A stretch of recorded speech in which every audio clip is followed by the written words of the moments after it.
my friend Margaret Keane.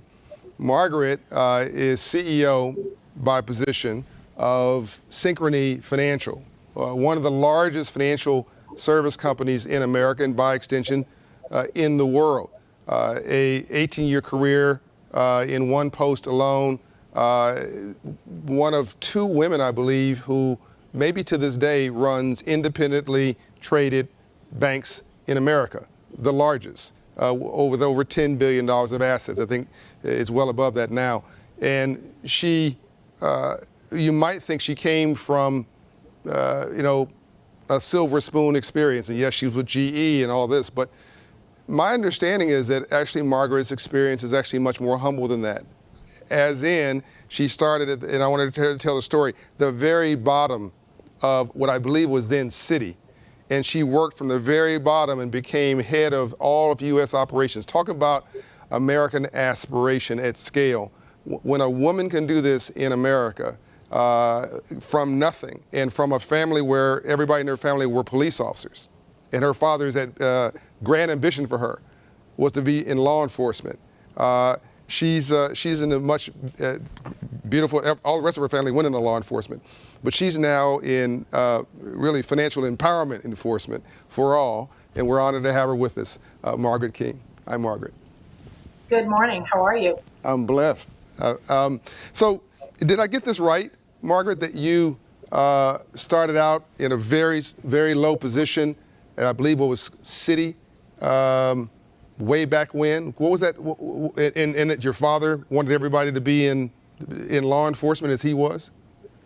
Yep. So let me start with, I grew up in a very traditional Irish Catholic family where we were very values-based. We were very into our spiritual side of our family. And, my family was brought up on just really hard work and to give back. And, my whole family ended up being police officers. And when I decided to go to college, my dad told me good luck because they didn't really have money to support that decision. So what happened was while I was in college, I obviously had to work. I had 3 jobs at one time. And one of them was a call center rep at Citi in their collection group. Debt collection. Debt collection. And, I was 19 at the time, and it was $5.50 an hour, which was good pay. But probably the best part of it, I could work my hours around my school schedule. So I was going to St. John's University in Queens at the time, and I could go back and forth between my school and the office to do what I had to do for work. And, through that experience, it's an experience I never forget because I truly believe that you hear, I don't know if you're hearing that background. Oh, I'll get you. You're perfect. You hear it? Okay. But I will tell you that, I'm sorry, there's someone in the background talking on my side, from your side. I don't think. No, I can hear you perfectly. Okay. Long story short, I can't hear you now because of what's happening. Yeah, I think this is the beautiful part about technology, people. I think she's getting a little what's called a shadow message. Someone has their mic on and is talking. I'm hearing all their conversation. So well, I don't know how to. I hope to talk over. All right, we're gonna try. She's hearing something I'm not. I hope it's interesting. Let me while they clear that up, let me back up a little bit and say that debt collection experience that you had working, I believe again at Citi, that's probably where you had gained the compassion. As I wondered, and I'm going to tell the story of how I met you. By the way, she's back, everybody. How I met you. We were at a dinner with a bunch of fancy folks in New York City. It was CEOs, and I'm at the head table with her, and it's very loud up front. This is back when you could hug each other and shake hands, and we're across the table, but it's very loud. And this person, I didn't know who she was, she's talking to me across the table, and I couldn't figure out why she wanted to talk to me. Most people, these CEOs, their staff talks to them, but they don't lean out to talk to somebody else typically. And so I figured she was, please excuse me, the chief of staff to somebody or something trying to coordinate some conversation with me. And so we're talking, and she's telling me about this young man that she's trying to mentor. And she loves our work, and she's heard about it. She wants some advice and some counsel. Again, I'm continuing to think this is an enlightened staff person. I'm enjoying the conversation. About 10 minutes later, she passes me her card. She's the CEO. And she's talking about this young African-American that she is trying to inspire to take his life back. And she's bet on him in a serious way because she sees potential. And I couldn't figure out why somebody could care that much. She should. Everybody should. They typically don't. I couldn't figure it out. It makes sense to me now. It goes back to that experience, in my opinion, when you were a debt collector and you saw those families struggling and you saw people who didn't have the shot that you have. And you decided you were going to be a ladder and not a ceiling. Did I get some of that right, Margaret? That's totally right. And I think the other piece that contributed to my struggle, or my own personal struggle, is my dad died very young and left the family in really bad financial straits. So I know what it means not to have money in your account and kind of bridging to make the next payment for the electric bill. I saw my mom struggle with all of that. And so it's something that never leaves you, and you understand the importance of empathy in these situations and the ability to have an opportunity to influence, which is really where I am now, right? I have an opportunity in my role to really make a difference. And, I aspire to do that every single day, whether it's with my employees or the community and things that we work on, while at the same time, and I heard your prior speaker talk about all the constituents we have to deliver for. But I think in this world we're in right now, as CEOs, we have a real opportunity to make a real difference in the world. And we have the opportunity to do that through, financial means, obviously, but I think more importantly, really this thought of pulling people up. So let's step into that, Margaret. Let's go right into the current moment. We have, you have a chance to build a culture from the ground up there at Synchrony. You're the chief executive officer. You're one of few females running a major firm in the U.S., and by extension, it's one of the largest in the world. You have thousands of employees. You have millions of folks who are customers. What does this moment mean for you? And one thing I really admire about you is when you told me you weren't doing enough.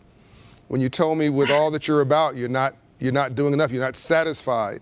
Can you talk a little bit about the culture you're building, and in the COVID environment we're living in now, the economic crisis, the 400-year-old social justice reckoning for Black America, and mind you, I want the audience to know, the conversation I had with her about that young Black man, that was 2 years ago. So she was thinking about this and caring about this long before it became something that the society says you must pay attention to. What does this moment mean for you, Margaret? And culturally, what are you doing? I think, first of all, let me say, I think culture really matters. And I think when we set out from GE, we really spent a lot of time thinking about our culture. And our culture really became the foundation of which we built a lot of things off of to handle what's been going on, both COVID and social injustice. And, I always talk about the Synchrony family. We think about it as a family.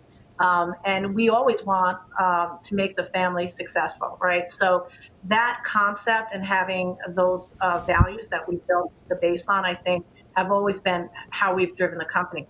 I think what happened is we got hit with two very massive things at the same time. So the first thing that happened was COVID. And I think in that, we had to really think about our employees. And we did a tremendous job. I can't even tell you all the things we've done to help our employees. But I think one important point is to continue to listen to the employees. And what was very clear to me was that the employee base was, in some ways terrified about what was happening. Are they going to lose their job? Family members were losing jobs? What does the medical community really say? We started by doing what we thought was going to be, done with already, but we have medical experts do calls with our employees. We'll get 3,000, 4,000, 5,000 people get on these calls to ask questions. We've really worked on childcare. So this was a hot topic amongst our employees, childcare. So we started one way. We quickly had to pivot because people couldn't send their children to childcare.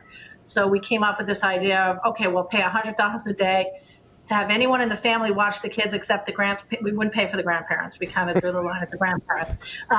So, we thought about that. And the other thing that happened is, my CIO, Carol, who has 3 children of her own, and, she calls me sometime in May and says, Margaret, I don't know how people are going to deal with, the kids being home all summer. I don't even know how I'm going to deal.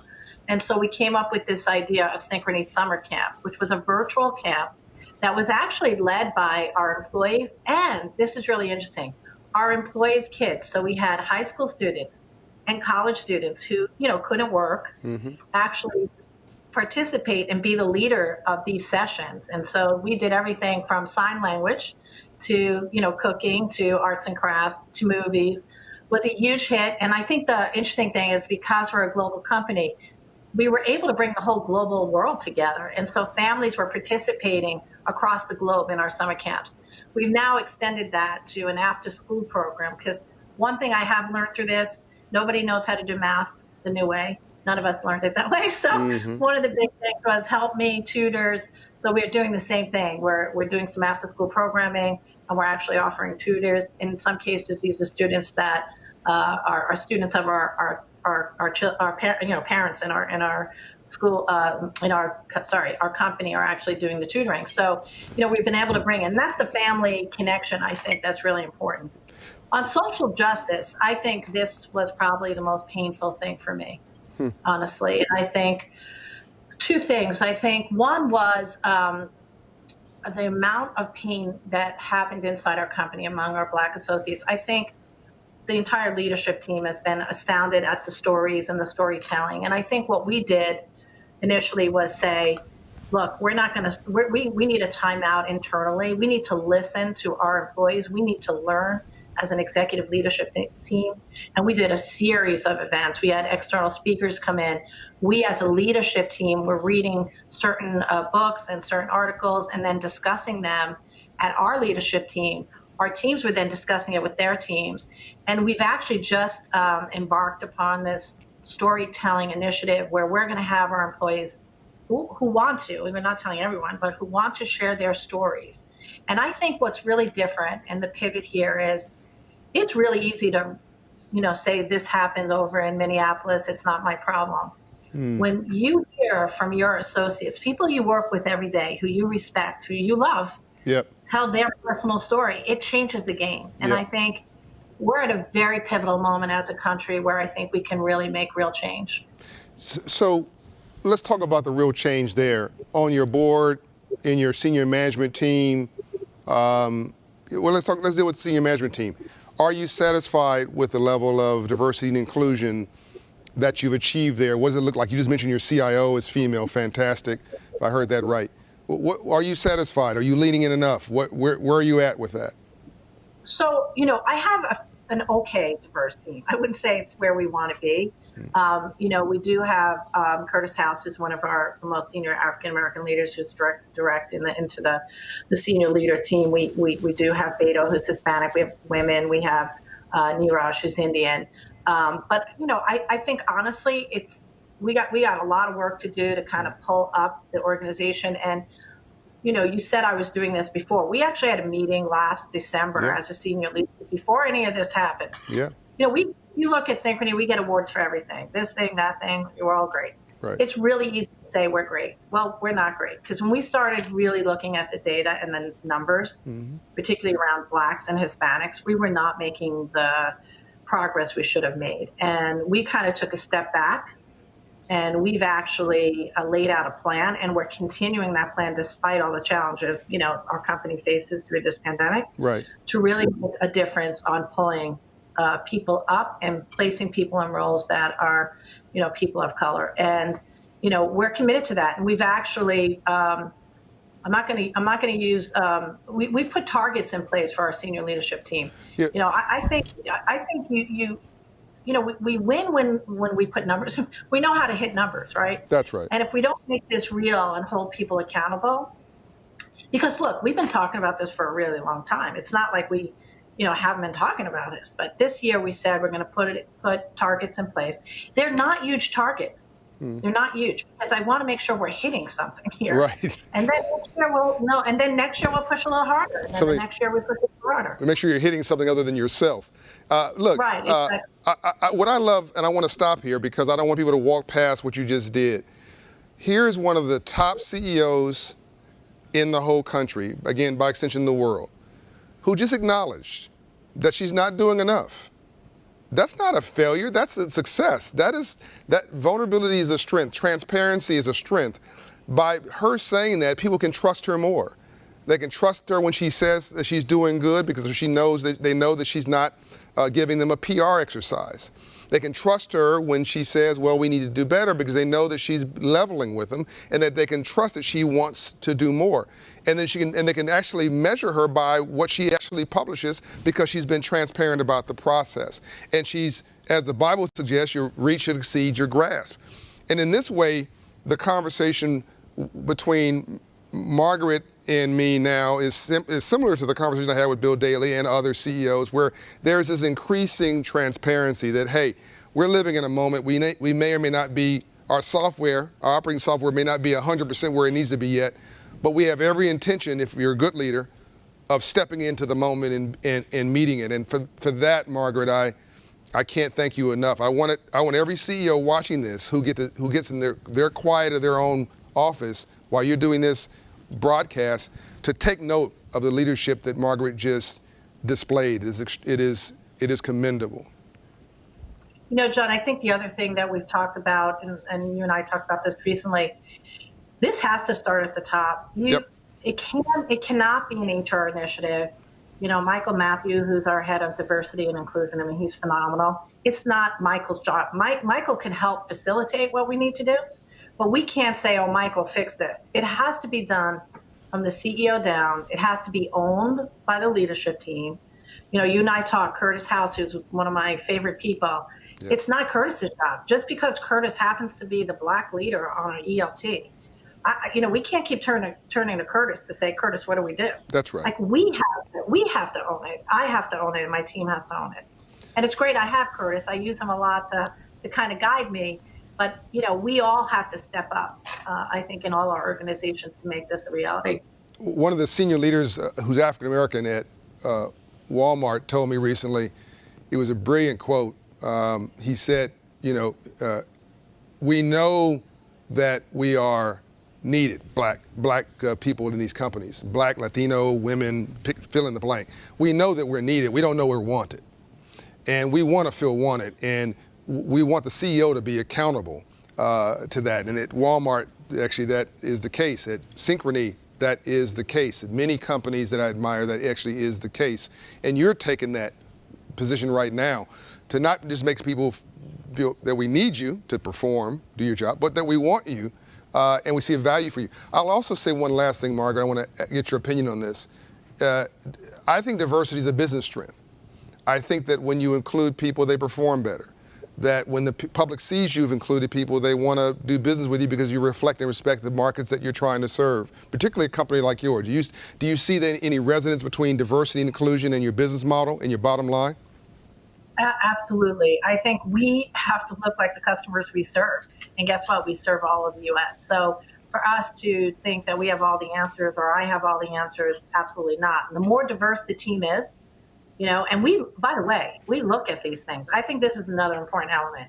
When we put an agile team together to work on something, we actually look at the diverse makeup of that team because we think it's really important that we have that diverse thinking and perspective on those teams. When we send folks to training, we look at diversity and who's going to the training. Almost everything we do in terms of pulling people together, we really look at the mix of diversity to make sure we're getting the best of our people and our talent and our thought processes that exist in our employee base. So it's not just, check a box or it really makes a difference when you have diverse thought. What do you want we're wrapping up here. Margaret, it's been a rich conversation. Thanks for taking the time to be with us in this digital world we live in now. What do you want the audience to be left with? What do you want your legacy of your tenure at Synchrony to be, other than you hit the performance metrics you gave the board and the markets? What is your leave back? Yeah, I think it's two things. One, I want to be known as a female CEO who was successful in her own right in terms of the results of the company. But I want to be the CEO who's known as the person who really had empathy and thought and really made a difference on not only diversity, because diversity, you could check numbers.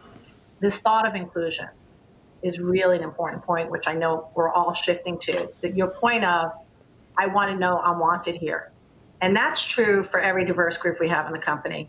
And that's really where I want to try to pivot. And I've been working very hard on this thought of inclusion because I want people to come to Synchrony because they feel like they're part of the family and they can sit at any part of the table and be part of that conversation. That's really my goal. As a friend of mine, Stephanie Rule of NBC, said recently, we want, you can sit at the table, expand the table, and add a chair. Margaret, thank you for being with us today. Appreciate you. Thank you very much.